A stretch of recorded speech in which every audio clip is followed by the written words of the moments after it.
안녕하십니까. 정확한 분석으로 시대 흐름을 읽어드리는 Y타임 정세 분석의 주북일입니다. 워라게이트 특종 기자죠. 밥 우드우드 워싱턴 포스트 부편집인이 이 도널드 트럼프 대통령과의 18차례 인터뷰한 결과를 담은 책, 경로, 지금 2시간에 걸쳐서 여러분께 말씀드렸고요. 이번에 세 번째 마지막 시간입니다. 여기에는 2017년 한반도의 최대 위기를 말하면서 핵무기 80개를 거론했었죠. 지난 시간에 말씀드렸습니다. 여기에 대한 오역 논란이 벌어지고 있습니다. 이 원문에 대한 해석을 어떻게 하느냐에 대한 부분인데요. 내용을 보면 이런 겁니다. 네브라스카주의 오마하에 있는 전략사령부는 북한의 정권 교체를 위해서 작전계획 5027, 즉 핵무기 80기 사용을 포함할 수 있는 공격에 대한 미국의 대응을 면밀히 연구하고 검토했다. 이 부분인데요. 여기서 논란이 되는 게 뭐냐면 핵무기 80기 사용을 포함할 수 있는 구절. 이 구절이 수식하는 단어가 북한의 공격이냐 아니면 미국의 대응이냐, US 레스폰스냐 이 여부입니다. 그런데 이 논란은 별 의미가 없습니다. 이미 미국에서 대륙간 탄도미사일 ICBM이죠. 전략폭격기, 전략잠수함, SSBN이라고 그러는데요. 이런 핵 전력을 다루는 책임자가 찰스 리처드 미 전략사령관인데요. 이 찰스 리처드 사령관이 14일 핵무기 사용 가능성을 묻는 미국의 소리 방송, 미국의 소리 방송을 VOA라고 그러죠. 이 VOA는 미국 국무부의 산하에 있는 방송사입니다. 그러니까 아주 정확하죠. 이 미국의 소리 방송사의 기자가 물었습니다. 핵무기 사용 가능성을 물었는데 여기서 이 사령관이, 리처드 사령관이 어떤 상황에 처하든 어떤 작전 계획 검토가 필요하든 미 전략군은 명령을 지원할 준비가 돼 있다 그러면서 그 다음이 중요합니다. 한국에 대한 미국의 확장 억제는 양국 모두의 이익이다. 이렇게 강조를 한 겁니다. 여기서 리처드 사령관이 말한 확장 억제라는 게 뭐냐면 북한의 핵 위협이 가시화될 경우에 미국이 핵무기 같은 것으로 이걸 격퇴한다는 개념입니다. 그러니까 북한에 대한 최대의 공격을 검토했던 2017년 상황에서 핵무기 80개가 북한 것인지 미국 것인지를 말하는 것 자체가 의미가 없다는 이야기입니다. 또 하나 우리 청와대는 핵무기 사용은 작게 없다, 작전 계획이 없다라고 주장을 했습니다만 이 역시 잘못된 주장입니다. 지난 2015년 한국과 미국이 새로 만든 작계 5015에 의하면은 북한의 핵을 억제하고 북한의 핵 사용에 대응하는 수단이 포함되어 있습니다. 그러니까 청와대의 주장이 잘못됐다는 거죠. 또한 우리 신문이 이미 거론한 바 있습니다만은 미국이 안전이 위협을 받는 상황이라 그러면 한국 정부의 승인과 관계없이 북한에 대한 직접적 작전을 펼칠 수가 있는 겁니다. 특히 이 핵무기 사용에 대한 결정은 미국 대통령이 독점적으로 결정합니다. 동맹국의 의견을 듣고 결정할 수도 있겠지만 2017년 당시같이 한미 간의 대북 정책에 대해서 이견이 있는 상황에서는 더더욱 한국 정부의 뜻과는 무관하게 북한에 대한 핵무기 사용을 결정했을 겁니다. 그렇기 때문에 청와대 해명은 문제가 있다고 봐야 될 것입니다. 자, 그렇다면 이 우드워드 책에서 거론된 작전계획 5015에는 어떤 내용이 담겨 있을까요? 오늘 구체적으로 말씀을 드리겠습니다. 이 작전계획 5015, 작계 5015는 지난 2015년 4월에 워싱턴에서 열린 제7차 한미 국방협의체 회의에서 새 작전계획을 수립하기로 합의했고요. 2015년 6월 최윤희 합참의장하고 커티스 캐퍼로티 한미연합사령관 사이에 서명했고 또 즉시 발효를 했습니다. 커티스 캐퍼로티 주한미군 사령관은요, 지난 2015년 4월 하원 군사위원회 청문회에서 북한의 기습 도발이 위기를 고조시킬 수 있기 때문에 대응 능력을 강화하고 있다라고 보고를 한 바 있습니다. 여기에 따라서 새 작전계획 5015에는 맞춤형 억제 전략이 들어갔습니다. 그러니까 4D 전략인데요. 4D가 뭐냐면 탐지, 방어, 교란, 파괴, 이걸 합한 개념입니다. 이걸 4D, 영어에 이제 D를 따가지고 4D라고 그랬죠. 이 스캐포로티 사령관은 이 4D 개념의 중요성을 강조한 바 있습니다. 이 계획대로 지난 2015년 8월 17일부터 한미연합훈련 을지 프리덤 가디언 연습 때부터 이 작계를 처음 적용해가지고 꾸준히 이 훈련을 해왔습니다. 일정 장소까지 후퇴한 다음에 전열을 재정비해 가지고 반격하는 개념이 바로 작게 5027인데, 이것과는 달리 유사시에 북한의 핵과 미사일, 이런 대량 살상 무기를 제거하는 작전, 북한의 공격과 동시에 반격하는 선제 타격 개념이 적용된 이 작계가 바로 5015입니다. 그래서 이 작계 5015가 작계 5027을 사실상 대체한 셈이 된 겁니다. 여기서 선제 타격이라는 게 뭐냐면 참수작전을 말하는 겁니다. 적이 핵과 생하왕 무기 같은 이런 대량 살상 무기를 사용하려고 하는 명확한 징후가 있다 그러면 이 무기의 최종 승인권자를 제거해서 이를 사용하지 못하도록 한다는 전략이죠. 미국은 과거 이 이라크 전쟁이라든지 리비아 내전에서 이 전략을 수행한 바 있습니다.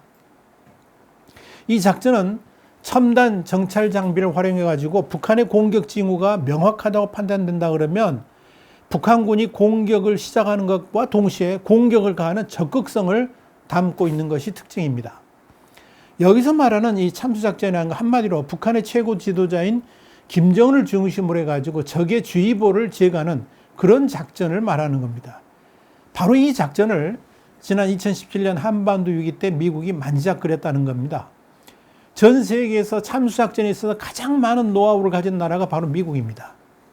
미국은 20세기 초반부터 다양한 수단을 통해서 자국의 위협이 되는 적 지도부들을 제거를 해왔습니다. 이 작전 수행을 위해서 기존의 공격 자산뿐만 아니라 미 핵잠수함 그리고 B-2, B-52 폭격기 같은 전략 자산의 운용을 더욱 강화하기로 구체화를 한 겁니다. 미국은 이런 작계 5015를 확정하면서 실제로 미 공군은 지난 2015년 8월 7일 B-2 스텔스 폭격기 세대 운영 요원 225명을 괌의 앤더슨 기지에 순환 배치를 했습니다. 또 B-2 스텔스 폭격기는 16개의 핵폭탄 그리고 각종 미사일, 재래식 무기를 최대 18톤까지 탑재해서 공격할 수 있는 미군의 핵심 전략 자산이다. 이렇게 말씀드릴 수 있습니다. 그러니까 이 북한군의 공격 징후가 확실하게 되면 이런 전략 자산을 동원해 가지고 공세적으로 선제 타격하겠다는 의지를 보여준 겁니다. 이 양욱이 쓴 미 참수작전의 세계라는 글을 보면 이런 내용이 나옵니다. 참수작전을 수행하려고 하면 몇 가지 사전 조건이 필요하다고 설명하는데요. 첫 번째가 바로 아이스타입니다. 그러니까 정보 감시, 조준, 정찰 능력인데요. 이것과 타격 능력이 우선돼야 된다 그럽니다. 우선 적의 수뇌부가 어디 있는지 알아야 되겠죠. 정보력이 관건이죠. 특히 참수가 제 기능을 다하기 위해서는 누가 적국의 전략적 중심인지 확고한 정보가 있어야 되겠죠. 예를 들어 북한이 미사일을 쏠 수 없도록 김정은을 제거한다고 할 때 과연 김정은 하나만 제거하면 끝나는 것인지 아니면 김정은의 다음에 권력 승계 서열 몇 위까지 제거를 할 것인지 판단을 해야 됩니다. 이런 정보력은 꾸준히 현지 첩보원을 관리하는 휴민트라고 그러죠. 인간정보 네트워크를 십수년에 걸쳐서 양성해야만 됩니다. 첨단 정찰 시스템은 물론이죠. 이렇게 해서 신호정보와 영상정보를 갖춰야 되는 겁니다. 이렇게 수집된 정보를 재빨리 분석해서 판단할 수 있는 능력을 갖추는 것도 굉장히 중요하겠죠. 이렇게 목표가 정해지면 때리는 능력도 중요합니다. 광범위한 대량 살상 무기를 사용하는 것이 아니라 매우 정확한 타격 능력이 필요하다는 거죠. 그러니까 달리는 차 안에 있거나 건물 또는 지하 벙커에 있는 경우에도 정확하게 제거를 해야 됩니다. 이를 위해서 JDAM 같은 스마트 폭탄은 물론이고 벙커버스터 같이 지하의 목표도 타격할 수 있는 무기를 운용해야 되는 것입니다. F-16이나 F-15 같은 전투기는 물론이고 F-20이라든지 F-35 같은 스텔스 전투기는 반드시 갖춰야 될 자산입니다. 이보다 더 중요한 것은 타이밍입니다. 참수작전의 대상이 언제나 노출되는 건 아니기 때문에 그렇죠. 그래서 가장 많이 활용되는 것이 무인기입니다. 미국은 이 아프가니스탄이나 또 파키스탄, 이라크, 시리아에서 MQ-1 프리데터라든지 MQ-9 리퍼 같은 무인기를 항상 띄워두면서 실시간으로 정보 수집과 공격을 동시에 수행을 했습니다. 이렇게 상시적 감시가 가능하다 그러면 참수 대상을 확인하고 공격하는 데는 10여 분이면 충분합니다. 미군은 2025년까지 수십 초 이내로 단축하는 것을 목표로 하고 있습니다. 한국군의 참수작전 능력은 우선 북한 내부를 속속들이 볼 수 있는 수단이 없죠. 그래서 우리 군은 정보 수집을 한미연합 정찰자산에 의존합니다. 직접 보지 못하니까 늦을 수밖에 없는 것이 현실입니다. 그런데 2017년 당시 미국이 이렇게 김정은에 대한 참수작전을 준비했다는 거죠. 특히 2017년 7월 4일 북한의 ICBM 화성 14형이 발사된 그 다음날 동해안에서 시위와 경고 목적의 작전을 펼쳤습니다. 그때 발사한 게 전술 미사일입니다. 그런데 이 전술 미사일이 사실상 김정은 참수를 위한 훈련이었다는 사실도 확인된 겁니다. 북한의 미사일 발사 현장에 김정은 위치까지 고려해가지고 발사했다는 거죠. 그러니까 텐트 밑에 김정은이 있었는데 그때 거기까지 거리까지 확인해가지고 발사를 했다는 거죠. 이유가 뭡니까? 간단하죠. 분명하죠. 그런 이유 때문에 도널드 트럼프 대통령은 지난 2018년 5월 이 김정은 위원장과 합의에 이르지 못하게 된다 그러면 리비아의 카다피 같은 운명에 처하게 될 것이다. 그렇게 공개적으로 언급을 했던 것이고요. 6월 싱가포르에서 김정은을 만났을 때 당신을 제거하기를 원하지 않는다라고 말한 겁니다. 이미 다 보고 있었다는 거죠. 특히 작게 501호에서 주목해야 될 점은 합동 요격 지점, 이걸 JDPI라고 합니다. 근데 이 JDPI도 새로 선정했다는 겁니다. 한국과 미국이 2014년부터 생물학 무기 진원지를 포함해 가지고요. 이 북한에 반드시 선제 공격을 해야 될 JDPI 700여 개 지점을 선정을 했고 검증도 마쳤고요. 미국 주도하에 계속 업데이트를 해오고 있습니다. 그러니까 이 JDPI는 그동안 한미가 훈련을 통해서 북한이 보유하고 있는 세균 보관 시설 외에도 세균을 실은 미사일을 발사할 수 있는 이동수단까지 포함해 가지고 제일 먼저 북한을 공격해야 될 지점들을 이렇게 700개를 찍어 놓고 준비를 하고 있다는 이야기입니다. 이 외에도 작게 501호에는 서해 5도와 같은 곳에서 일어날 수 있는 국지도발이라든지 북한에서 군사구태타라든지 민중봉기, 대규모 탈북 등 일어나는 급변 사태에 대해서 어떻게 한국과 미국이 군사적으로 대처할 것인지에 대한 시뮬레이션도 존재를 합니다. 또 하나 작게 501호에서 중요하게 봐야 될 대목이 있는데요. 미군의 지상병력 투입을 최소화하기 위해서 북한의 핵심 공격 지점, 그러니까 방금 말씀드렸던 JDPI에 대한 무력화, 그리고 핵시설의 제거, 반출, 통제에 중점을 두고 있다 하는 이야기입니다. 그러니까 그게 뭐냐면요. 미군의 육군 병력보다는 이렇게 원거리 폭탄이라든지 이런 것을 통해서 먼저 제거를 한 다음에 이런 육군 같은 인력은 최소화시켜서 투입한다. 이제 그런 내용입니다. 그렇다면 미국은 북한에 대해서 어떤 핵무기를 사용할 계획을 가지고 있었을까요? 또 어떤 종류의 핵무기이길래 80개나 되는 엄청난 수량을 구상한 것일까요? 답은 바로 저위력 핵무기입니다. 전통적 고위력 핵무기인 W-88 핵탄두는 피해 범위가 워낙 광범위합니다. 만약 북한 지역의 도시를 초토화시킬 수 있는 고위력 핵무기를 10개만 사용해도 이 방사능 낙진이 한국 남서부 일부 지역을 제한 전 지역에 그리고 일본까지 영향을 미치게 됩니다. 한반도에서만 최대 300만 명 이상의 사망자를 발생시킬 수 있다. 이런 분석이 나옵니다. 미국의 대표적인 전략 핵무기가 바로 W-88인데요. 이 핵탄두는 위력이 무려 475킬로톤입니다.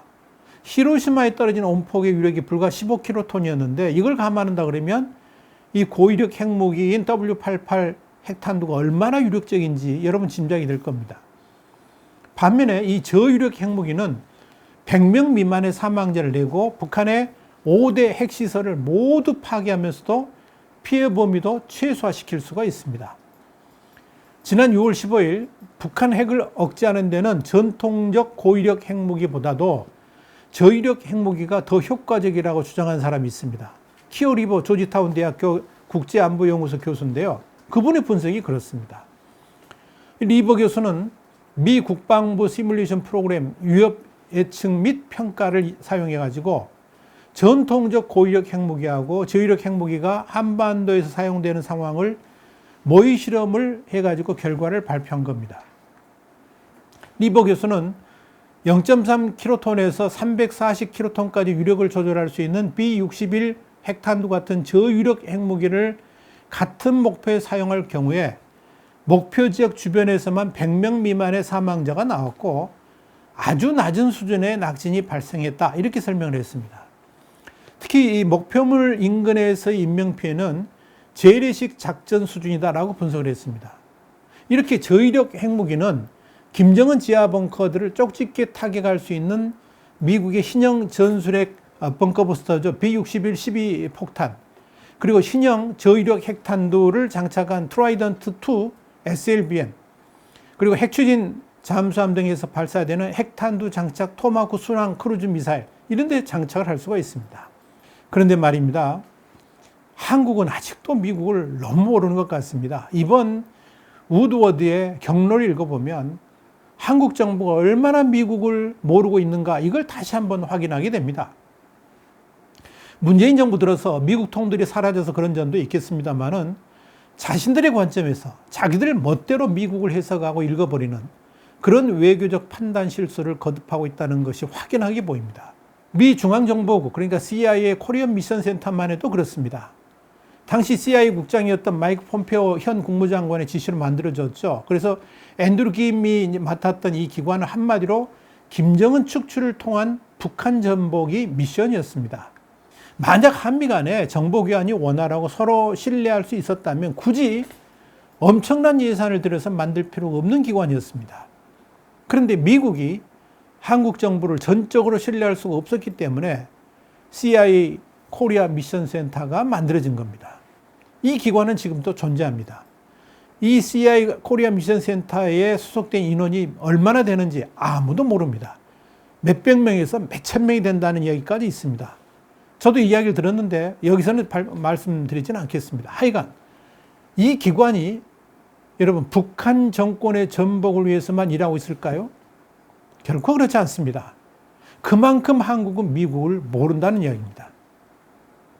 한반도 문제의 당사자이면서도 북한에 대해서도 잘 모르고 우방인 미국 정부의 생각도 제대로 읽지 못한다 그러면 대한민국의 미래는 어떻게 흘러갈까요? 우드워드의 경로가 주는 교훈이 바로 이겁니다. 너무 모릅니다. 그러면서 다 안척합니다. 이것이 우드워드의 책 경로의 결론입니다. YTN 정세 분석이었습니다. 다음 시간에 다시 뵙겠습니다. 감사합니다.